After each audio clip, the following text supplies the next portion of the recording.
ಪತ್ರಿಕಾಗೋಷ್ಠಿಯು ಮುಖ್ಯವಾಗಿ ಸಮನಹಳ್ಳಿ ಗ್ರಾಮದ ಜಮೀನು ಸರ್ವೆ ನಂಬರ್ 130/2B+3 ಈ ಜಮೀನಿನಲ್ಲಿ 4 ಎಕರೆ 17 ಗುಂಟೆ ಜಮೀನನ್ನು ಪರಿಶಿಷ್ಟ ಜಾತಿ ಪರಿಶಿಷ್ಟ ಪಂಗಡ ಹಾಗೂ ಕೃಷಿ ಕಾರ್ಮಿಕರಿಗೆ ಏನು ಸರ್ಕಾರ ಮಂಜೂರು ಮಾಡಿತ್ತು ಮತ್ತು ಸರ್ಕಾರವು ನೋಟಿಫಿಕೇಷನ್ ಪ್ರಕಾರ ಅದನ್ನು ತಗೊಂಡು ಈ ಜನರಿಗೆ ಕೊಡಬೇಕಾಗಿತ್ತು. ಈ ವಿಷಯದ ಕುರಿತು ಇಂದು ಈ ಏನು ಪರಿಶಿಷ್ಟ ಜಾತಿ ಪರಿಶಿಷ್ಟ ಪಂಗಡ ಹಾಗೂ ಕೃಷಿ ಕೂಲಿ ಕಾರ್ಮಿಕರಿಗೆ ಅನ್ಯಾಯ ಮಾಡಿದಂಥ ಸರ್ಕಾರ ಮತ್ತು ಜಿಲ್ಲಾಡಳಿತ ಇದರ ವಿಷಯವಾಗಿ ಇಂದು ನಾವು ಪತ್ರಿಕಾಗೋಷ್ಠಿಯನ್ನು ಕರೆದಿದ್ದೇವೆ. ಅದಕ್ಕಾಗಿ ತಮ್ಮೆಲ್ಲರಿಗೂ ಇನ್ನೊಮ್ಮೆ ಸ್ವಾಗತವನ್ನು ಕೋರುತ್ತೇನೆ. ಮುಖ್ಯವಾಗಿ 1985ರಂದು 26/12 ಡಿಸೆಂಬರ್ 1985 ಏನು ಪರಿಶಿಷ್ಟ ಜಾತಿ ಪರಿಶಿಷ್ಟ ಪಂಗಡಗಳಿಗೆ ಮತ್ತು ಕಾರ್ಮಿಕರಿಗೆ ಏನು ವಸತಿ ಉದ್ದೇಶಕ್ಕಾಗಿ ನಂಬರ್ LEQRHS SR 784 ಏನು ಪ್ರಕಾರ ಉಪವಿಭಾಗಾಧಿಕಾರಿಗಳು ಬಿಜಾಪುರವರು ಅವಾರ್ಡ್ ಮಾಡಿದ್ದು ಇರುತ್ತದೆ. ಜಮೀನು ಎಷ್ಟು 4 ಎಕರೆ 17 ಗುಂಟೆ. ಇದರ ಪ್ರಕಾರ ನಮ್ಮ ಈ ಜಮೀನಿಗೆ ಸರ್ಕಾರ ತಮ್ಮ ಹೆಸರೇ ಮಾಡಿಕೊಂಡು ಆಮೇಲೆ ನಮ್ಮ ಜನರಿಗೆಲ್ಲರಿಗೆ ಹಂಚಬೇಕಾಗಿತ್ತು. ಅದನ್ನು ತಾವೇ ಅವರು ತಮ್ಮ ಹೆಸರಲ್ಲೇ ಮಾಡ್ಕೊಂಡಿಲ್ಲ. ಜಿಲ್ಲಾಡಳಿತ ಇಲ್ಲೇನು ಮಾಡಿಬಿಟ್ಟಿದಪ್ಪ ಅಂತಂದ್ರೆ ಮುಖ್ಯವಾಗಿ ಈ ಜಮೀನನ್ನು PDO ಇವರ ಪ್ರತಿನಿಧಿ ಜೂನಿಯರ್ ಇಂಜಿನಿಯರ್ ಅವರಿಗೆ ಕಬ್ಜಾ ಕೊಟ್ಟಿದ್ದು ಅಂತ ನಂಬರ್ 3155 ದಿನಾಂಕ 1986ರಂದು ದಾಖಲೆ ಮಾಡೋದಿರ್ತದೆ ಇದರ ಪ್ರಕಾರ ಅವರಿಗೆ ಹಣನೂ ಕೊಟ್ಟೈತಿ. ನಿಜವಾಗಿ ಆಗಿನ ಬೆಲೆ ಒಂದು ಎಕರೆಗೆ 4 ಎಕರೆ 17 ಗುಂಟೆ ಪೈಕಿ 1 ಎಕರೆಗೆ 400 ರೂಪಾಯಿಯಂತೆ 1770 ರೂಪಾಯಿ ಒಟ್ಟು ಮೌಲ್ಯವನ್ನು ಸರ್ಕಾರ ನಿಗದಿಪಡಿಸಿರುತ್ತದೆ. ಮತ್ತು ಥರ್ಡ್ ಪಾರ್ಟಿ ಇಂಜಿನಿಯರ್ ಏನು 3ನೇ ಇಂಜಿನಿಯರ್ ಅವರು ಹೊರಗಿಂದು ಅವರು ವ್ಯಾಲ್ಯೂಯೇಷನ್ 49,814 ಮಾಡಿರ್ತಾರೆ. ಅದರಿಂದ ಟೋಟಲ್ ವ್ಯಾಲ್ಯೂ 51,584 ರೂಪಾಯಿ ಆಗ್ತೈತಿ. ಅದರ ನಂತರ ಅದು ಮಾರ್ಕೆಟ್ ವ್ಯಾಲ್ಯೂವನ್ನು ಅದನ್ನು ಹಿಡಿದು ಇದಕ್ಕೆ ಅವರು ಕೇಸ್ ಹಾಕ್ತಾರೆ ಕೋರ್ಟ್ನಾಗ. ಅದನ್ನು ಮಾಲೀಕರು ಈ ಜಮೀನು ಮಾಲೀಕರು ವಾಲಿ ಅಂತ ಹೇಳಿದಾರೆ, ಗುರುಲಿಂಗಪ್ಪ ಇರ್ಸಂಗಪ್ಪ ವಾಲಿ ಇವ್ರೇನು ಮಾಡಿಬಿಡ್ತಾರೆ, ಕೋರ್ಟಿಗೆ ಹಾಕಿ ನಮಗಿನ್ನ ಹೆಚ್ಚಿನ ಹಣ ಬೇಕಂದ್ರೆ ಟೋಟಲ್ ಅಮೌಂಟ್ ಎಷ್ಟು ಆಗ್ತೈತಪ್ಪ ಅಂತಂದ್ರೆ 1,35,697 ರೂಪಾಯಿ ಟೋಟಲ್ ಅಮೌಂಟ್ ಆಗ್ತೈತಿ.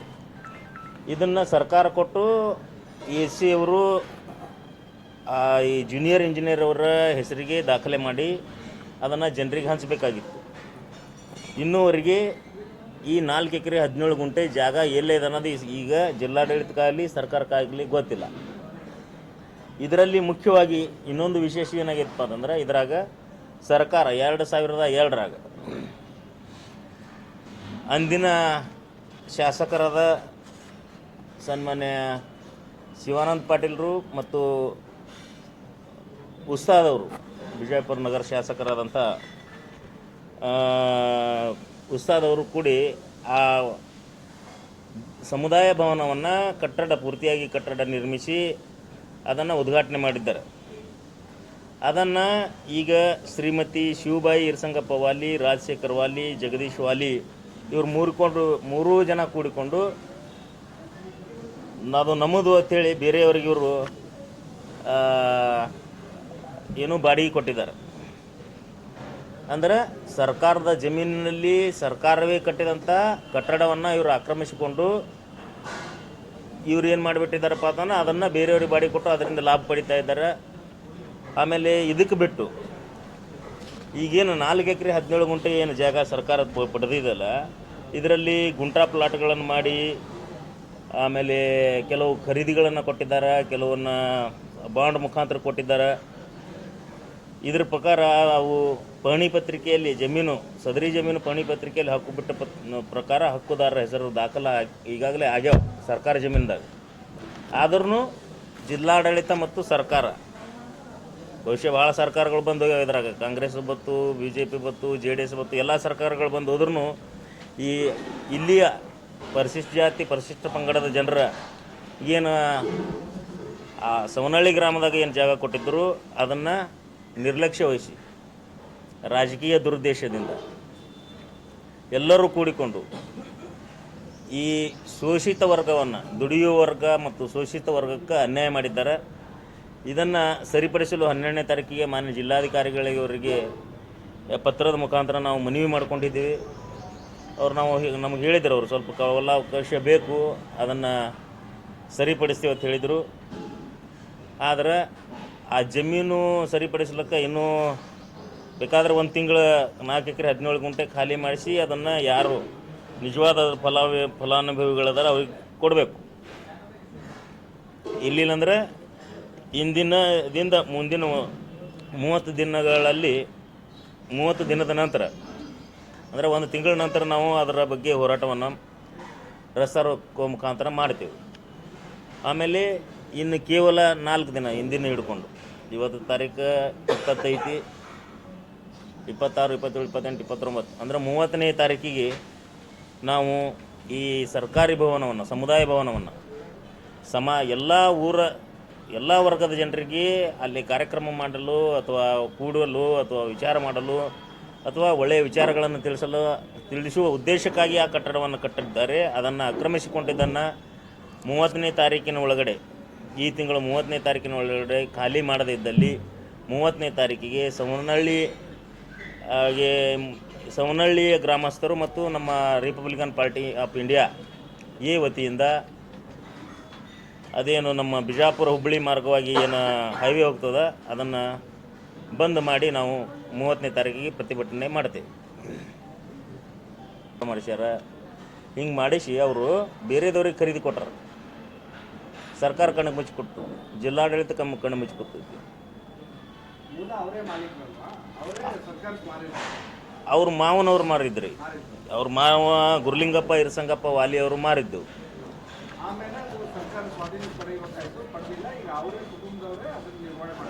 ಏನು ನಿರ್ವಹಣೆ ಮಾಡ್ತಿಲ್ಲ ರೀ. ಅವ್ರ ಜಮೀನು ಬೇರೆ. ಅಲ್ಲಿ ಟೋಟಲ್ ಎಕರೆ ಇದ್ದದ್ದು 20 ಎಕರೆ. ಅಲ್ಲಿ 20 ಎಕರೆ 13 ಗುಂಟೆ ಐತಿ.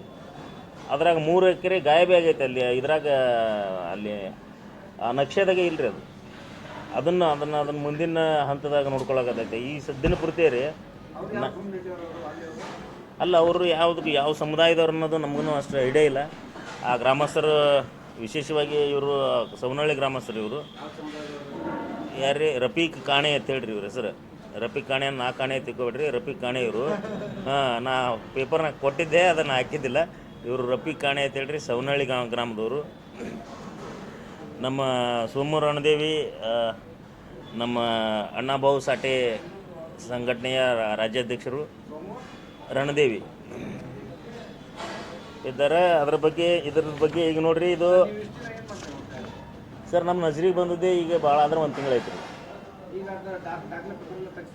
ಹಾಂ, ದಾಖಲೆಗಳು ಅದು ಅವಾರ್ಡ್ ಕಾಪಿ ಗೀಪಿ ಎಲ್ಲ ಅದಾವೆ ಸರ್. ಇವು ಏನು ಅದಾವಲ್ಲ ರೀ, ಇದ್ರದ್ದೊಂದು ಕಾಪಿ ತಮಗೆ ಮುಟ್ಟಿಸ್ತೀನಿ ಸರ್. ಈಗ ಇಲ್ಲ, ನ್ಯಾಯಾಲಯದಾಗ ಅವಾರ್ಡ್ ಆಗಿ ಅದನ್ನು ಅವ್ರಿಗೆ ಅಮೌಂಟ್ ಇದಕ್ಕೆ ಮಾಡಿದ್ದಾರೆ. ಇದು ಕೆಳಗಿನ ಕೊಟ್ಟಿಲ್ಲ ಸರ್. ಇದು ಕೊಟ್ಟು ಅಲ್ಲ, ನ್ಯಾಯಾಲಯನೇ ಅವರಿಗೆ ಇಷ್ಟು ಅಮೌಂಟ್ ಕೊಡ್ಬೇಕಂತೇಳಿ ನಿರ್ದೇಶನ ನೀಡಿತ್ರಿ. ಅಷ್ಟು ಅಮೌಂಟ್ ಕೊಟ್ಟಾರ್ರಿ. ಈಗ ಗುರುಲಿಂಗಪ್ಪ ಇರಸಂಗಪ್ಪ ವಾಲಿ ಇವರಿಗೆ ರೀ, ಅವ್ರ ಅವಾರ್ಡ್ ಪ್ರಕಾರ 1,35,697 ರೂಪಾಯಿ ಆ ವ್ಯಾಲ್ಯೂವನ್ನ ಕೊಟ್ಟಿದ್ದಾರೆ. ಇವರು ಟೋಟಲ್ ಎಲ್ಲ ಕೂಡ 1,770 ರೂಪಾಯಿ. ಇದು 1,35,697 ರೂಪಾಯಿ ಆಗಿದೆ ಸರ್. ಹಾಂ ಸರ್. ಹಾಂ, ಪರಿಹಾರ ನೋಡಿ ಸರ್. ಅದು ಎಕ್ಸ್ ಪಾರ್ಟಿಗೆ ವ್ಯಾಲ್ಯೂಯೇಷನ್ ಮಾಡೋದು 49,000 ಸರ್. ಟೋಟಲ್ ಅಮೌಂಟ್ ಆಗೋದು ಹಾಂ ಸರ್ 51,000 ರೂಪಾಯಿ ಆಗಿತ್ತು ಅದು ಟೋಟಲ್. ಅವಾಗ ಅದನ್ನು ಇವರು 11 ವರ್ಷ ಇವರು ಕೋರ್ಟಿಗೆ ಆಡಿಸ್ತಾರೆ ಸರ್. 11 ವರ್ಷ 3 ತಿಂಗಳು ಕೋರ್ಟಿಗೆ ಹೋದ ನಂತರ ಅವರಿಗೆ 12% ಅವರಿಗೆ ಅದನ್ನು ಇಂಟ್ರೆಸ್ಟ್ ಆಗಿ 69,000 ಮೇಲೆ ಅಮೌಂಟ್ ಆಗುತ್ತೆ ಸರ್, ಅದನ್ನು ಕಟ್ಟಿದ್ದಾರೆ. ಆಮೇಲೆ ಇವರಿಗೆ ಪರಿಹಾರವಾಗಿ ಮತ್ತೆ 15,000 ರೂಪಾಯಿ ಕೊಟ್ಟಿದ್ದಾರೆ. ಅದನ್ನು ಟೋಟಲ್ ಹಿಡಿದು 1,35,000. ಏನಿಲ್ಲ ಸರ್, ಮಾರಾಟ ಮಾಡ್ತಾ ಇದ್ದಾರೆ ಸರ್. ನಿವೇಶನ ಏನು ಆಗಲ್ಲ. ಅವರು ಏನು ಮಾಡಿಬಿಟ್ರೆ ಸರ್, ಹಕ್ಕು ಬಿಟ್ಟ ಪತ್ರ ಮತ್ತು ಈ ಖರೀದಿ ಅಂತೇಳಿ ಹಿಂಗೆ ಏನಾರೇ ಒಂದು ನೋಟ್ರಿ ಗಿಟ್ರಿ ಮಾಡಿಸ್ಕೊಟ್ಬಿಡ್ತಾರೆ ಸರ್. ಅವ್ರಿಗೆ ಅಲ್ಲಿ ಹೋಗಿ ಕೇಳಿದವ್ರಿಗೆ ಬ್ಲ್ಯಾಕ್ ಮೇಲ್ ಮಾಡತ್ತಾರೆ. ಆಮೇಲೆ ಸಮುದಾಯ ಭವನನ್ನು ಅವ್ರದ್ದೇ ಹೇಳ್ತಾರೆ, ಸರ್ಕಾರ ಕಟ್ಟೈತ್ರಿ.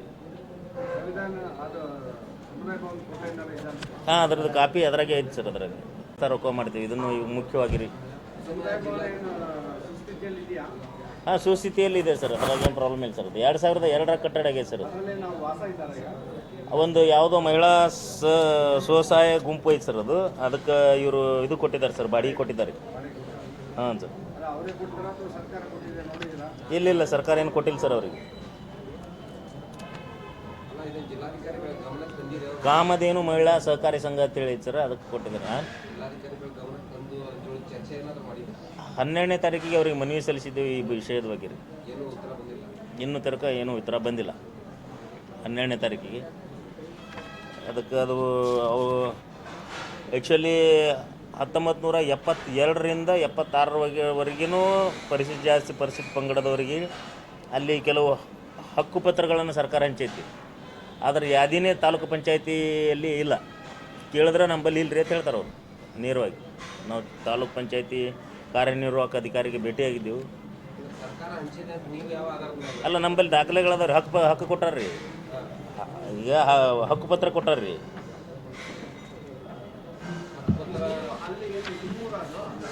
ಅಲ್ಲ ಸರ್, ಇವ್ರ ಊರು ಸರ್.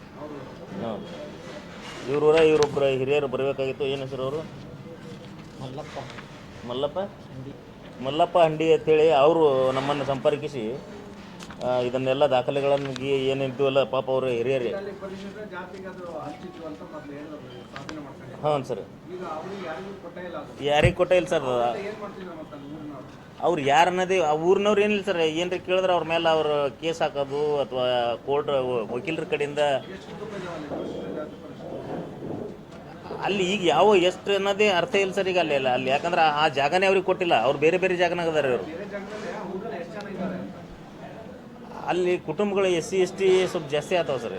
ತಾಂಡಗಳನ್ನೂ ಬರ್ತಾವ್ರಿ ಸರ್. ಅದ್ರಾಗ ಅವ್ರನ್ನೆಲ್ಲನೂ ಕೂಡಿಸ್ಕೊಟ್ಟಿದ್ದಾರೆ ರೀ. ಆಮೇಲೆ ಕೇವಲ SC STಗೆ ಅಷ್ಟೇ ಅಲ್ರಿ ಸರ್, ಈ ಕೂಲಿ ಕಾರ್ಮಿಕರು ಅಂದರೆ ಮತ್ತು ಎಲ್ಲ ವರ್ಗದ ಜನನೂ ಬರ್ತದೆ ಸರ್. SC STದವ್ರಿಗೆ ಒಂದು 50% ಕೊಟ್ಟಾರಂದ್ರೂ ತೊಗೊಂಡು ಮತ್ತು ಅದಕ್ಕೆ ಕಟ್ಟಡಕ್ಕೂ ಅಮೌಂಟ್ ಕೊಟ್ಟಿದ್ದಾರೆ ಸರ್. ಕೆಲವೊಂದು ಮನೆಗಳನ್ನೂ ಮಾಡಿ ಕೊಟ್ಟಿದ್ದಾರೆ. ಇಲ್ಲಿ ಅದಾವ್ರಿ ಮನೆಗಳು ಅದಾವ್ರಿ.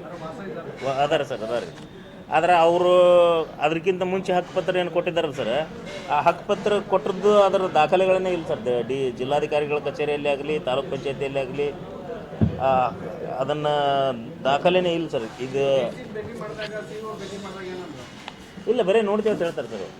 ಆ್ಯಕ್ಚುಲಿ ಜಿಲ್ಲಾಧಿಕಾರಿಗಳಿಗೆ ಅವರು ನಮ್ಮ ಜೊತೆಯಲ್ಲಿ ಸರಿಯಾಗಿ ಮಾತಾಡಿ ಸ್ಪಂದನೆ ಮಾಡಿ ಅದನ್ನು ಭವನ PSI ಜೊತೆಯಲ್ಲಿ ಮಾತಾಡಿ ಅದನ್ನು ನಾವು ತೆರವುಗೊಳಿಸ್ಲಿಕ್ಕೆ ಪ್ರಯತ್ನ ಮಾಡ್ತೀನಿ ಅಂತ ಹೇಳಿದ್ರು. ಇನ್ನೂವರೆಗೆ ಮಾಡಿಲ್ಲ ರೀ.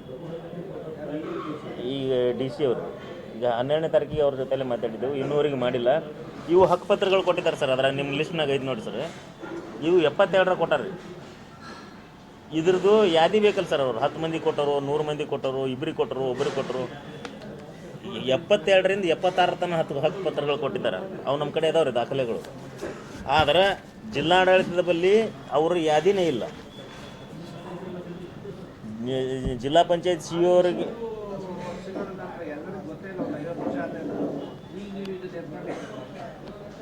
ಅಲ್ಲ ಸರ್, ನಮಗೆ ಯಾವಾಗ ತಿಳುವಳಿಕೆಗೆ ಬಂತು ಅವಾಗ ನಾವು ಎತ್ಕೊಂಡ್ವಿ ಸರ್. ಅಲ್ಲಿ ಅನ್ಯಾಯ ಆಗಿದ್ದು ಖರೆ. ಅಲ್ಲಿ ಇನ್ನೂ ಕೆಲವೊಂದು ದೌರ್ಜನ್ಯಗಳಾಗಿದ್ದಾವೆ, ದಬ್ಬಾಳಿಕೆಗಳಾಗಿದ್ದಾವೆ. ಅಲ್ಲಿ ರಾಜಕೀಯದ ಎಲ್ಲ ವಾಸನೆ, ಸುವಾಸನೆ, ದುರ್ವಾಸನೆ ಎಲ್ಲ ನಡೆದವ್ರಿ ಸರ್ ಅಲ್ಲೆಲ್ಲ. ಹೀಗಾಗಿ ಅಲ್ಲಿ ಜನರಿಗೆ, ಆ ಊರು ಜನರಿಗೆ ಅನ್ಯಾಯ ಆಗಿದ್ರಿ. ಅಲ್ಲಿ ಬರೀ ಒಂದು ಸಮುದಾಯಕ್ಕೆ, ಒಂದು ಜಾತಿಗೆ, ಒಂದು ಧರ್ಮಕ್ಕೆ ಹಿಂಗೆ ಅನ್ಯಾಯ ಆಗಿಲ್ಲರಿ. ಅಲ್ಲಿ ಆ ಪೂರಾ ಊರಿಗೆ ಅನ್ಯಾಯ ಆಗ್ಯದ. ಒಬ್ಬರನ್ನ ಇಟ್ಕೊಂಡು ಈಗ ರಾಜಕೀಯದವರು ದುರ್ಬಳಕೆ ಮಾಡಿಕೊಂಡು ಅದು ಈಗ ಬಬಲೇಶ್ವರ ಮತಕ್ಷೇತ್ರ ಅಲ್ಲ ಎಮ್ ಎಲ್ ಎ ಅವ್ರ ಕರ್ತವ್ಯ ರೀ ಇದು. ಅಲ್ಲ ಅವ್ರ ಅಪ್ಪನ ಹಿಡ್ಕೊಂಡು ಇವ್ರೇನು ಶೇಂಗಾ ಹರಿತೀರೇನು ರೀ ಇವರು? ಅವ್ರ ಗಮನಕ್ಕೆ ನಾವೇ ತರಬೇಕು ರೀ. ಅವ್ರ ಕೆಲಸ ಅವ್ರು ಮಾಡಬೇಕು. ನಾವು ಜಿಲ್ಲಾಡಳಿತಕ್ಕೆ ಮಾಡ್ತೇವ್ರಿ. ಅವ್ರ ಪಾರ್ಟಿದವ್ರು ಇದ್ರೆ ಕರೀತಾರೆ ರೀ. ನಾವು ಅವ್ರ ಪಾರ್ಟಿದವ್ರಲ್ಲ. ಅಲ್ಲ ಅವ್ರಿಗೆ ನಾವೇ ಗಮನ ತರ್ಬೇಕು. ಅವ್ರ ಕೆಲಸ ರೀ, ಅವ್ರ ಡ್ಯೂಟಿ ಅವ್ರು ಮಾಡ್ಬೇಕು ರೀ.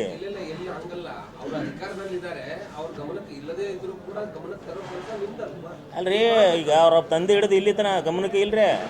ಜಗಳಾಡಿದ್ರೆ ಪೊಲೀಸ್ ಸ್ಟೇಷನ್ಗೆ ಹೋಗೋದು, ಗಂಡ ಹೆಂಡತಿ ಜಗಳದ ಕೇಸದ್ದು ಇವ್ರಿಗೆ ಹೋಗ್ತಾವ. ಇವು ಯಾಕೆ ಹೋಗಿಲ್ಲ? ಈಗ ಈ ಗ್ರಾಮಸ್ಥರು ಹಾಂ ಸರ್, ಅಲ್ಲ ಗ್ರಾಮಸ್ಥರು ಮನವಿ ಕೊಟ್ಟಿದ್ದಾರಲ್ರಿ, ಜಿಲ್ಲಾಡಳಿತ ಕೊಟ್ಟಿದ್ದಾರೆ. ಯಾವುದೇ ಅಧಿಕಾರಿಗಳು ಸ್ಪಂದನೆ ಮಾಡಿದ್ದಿಲ್ಲ, ಯಾರೂ ಇಲ್ಲ. ಎಲ್ಲನೂ ಗೊತ್ತಾಗ್ತಿದ್ರಿ ಅವ್ರಿಗೆ. ಯಾರಿಗೆ ರೀ? ಅದು ಅಧಿಕಾರಿಗಳಿಗೆ ಅವ್ರಿಗೆ ಬಿಟ್ಟಿದ್ರಿ. ಅದು ಲಾಭದಿದ್ರ ಅಂದ್ರೆ ಅಧಿಕಾರಿಗಳು ಲಾಭದಿದ್ರ ಎಮ್ ಎಲ್ ಎ ಅವ್ರಿಗೆ ಹೇಳ್ತಾರ, ಇಲ್ಲಾದ್ರೆ ಇಲ್ಲ. ಅಲ್ಲ ನೀವು ಹೆಂಗೆ ಹೇಳ್ತೀರಿ ಅಧಿಕಾರಿಗಳಿಗೆ ಮುಚ್ಚಿಟ್ಟಿದ್ದಾರೆ ಅಂತೇಳಿ? ಹಾಂ ರೀ,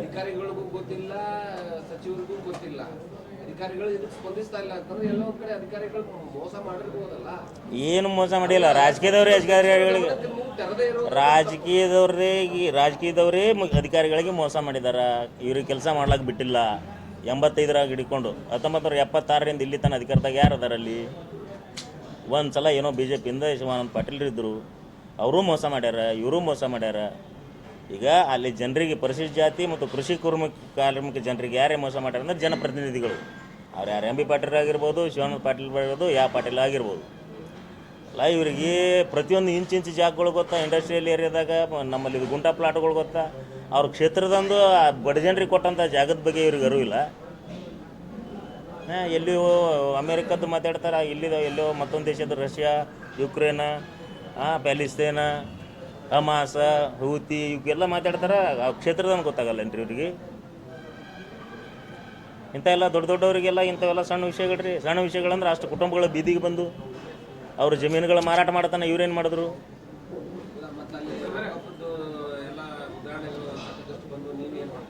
ಏನು ರೀ?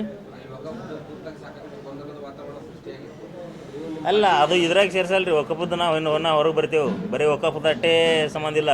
ದಲಿತರ ಜಮೀನುಗಳು ಎಷ್ಟೆಷ್ಟು ಎಲ್ಲೆಲ್ಲಿ ಹೋಗ್ಯಾವ. ಸಾವಿರಾರು ಎಕರೆಗಟ್ಟಲೆ ಕಾಫಿ ತೋಟಗಳಾಗ್ಯಾವ. 5 ಎಕರೆ 10 ಎಕರೆ ಇದ್ದಾವ 3,000 4,000 ಎಕರೆಗಳ ಕಬ್ಜಾ ಮಾಡ್ಯಾರ. ಅವೆಲ್ಲ ಬಿಡಿಸ್ಬೇಕಾಗ್ತದೆ. ಒಕ್ಕಪದ್ದು ಅಟ್ಟೆ ಅಂತಲ್ಲ. ಬರ್ತೇವೆ ನಾವು, ಅದಕ್ಕೆ ಮುಂದೆ ಬರ್ತೇವೆ.